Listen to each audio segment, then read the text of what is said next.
Au-delà du Jourdain, après 40 années, Dieu promit une terre aux enfants d'Israël. Au-delà de ces flots, après quelques journées, le Seigneur vous promet le ciel. Ces bords ne verront plus vos phalanges errantes. Dieu, sur des plaines dévorantes, vous prépare un tombeau lointain.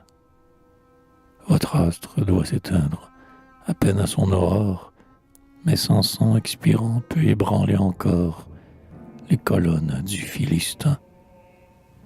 Vos guerriers périront, mais toujours invincibles, s'ils ne peuvent punir, ils sauront se venger, car ils verront encore fuir ces soldats terribles devant qui fuient à l'étranger. Vous ne mourrez pas tous sur des bras intrépides. Les uns, sur des nefs homicides, seront jetés aux flots mouvants.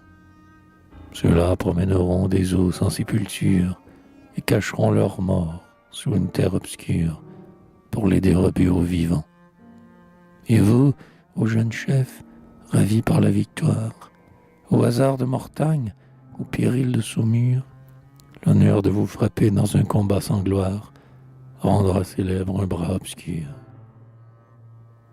Il ne sera pas donné qu'à bien peu de nos frères de revoir, après tant de guerres, la place où furent leurs foyers.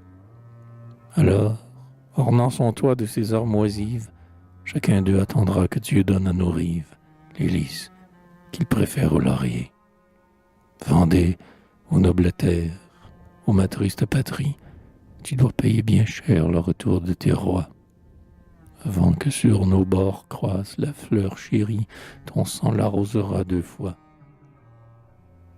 Mais aussi, lorsqu'un jour l'aura préuni, de l'arbre de la tyrannie aura brisé les rejetons, tous les rois vanteront leur camp, leur flotte immense, et seul, le roi chrétien mettra dans la balance l'humble glaive des vieux bretons.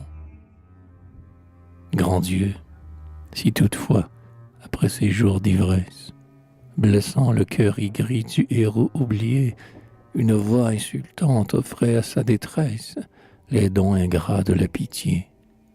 Si sa mère et sa veuve et sa fille, éplorées, s'arrêtaient, de faim dévorées, au seuil d'un favori puissant, rappelant celui qu'implore leur misère, qu'elles n'ont plus ce fils, cet époux et ce père, qui croyait leur léguer son sang. Si pauvre et délaissé, le citoyen fidèle, lorsqu'un traître enrichi se rirait de sa foi, entendait au Sénat calomnier son zèle par celui qui jugea son roi. Si pour comble d'affront, un magistrat injuste, déguisant sous un nom auguste, l'abus donnait son pouvoir, venait de vils soupçons, chargeant sa noble tête, lui demander se faire sa première conquête, peut-être son dernier espoir.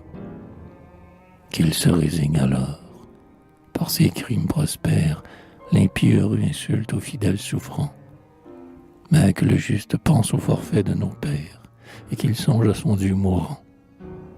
Le Seigneur veut parfois le triomphe du vice, il veut aussi, dans sa justice, que l'innocent verse des pleurs.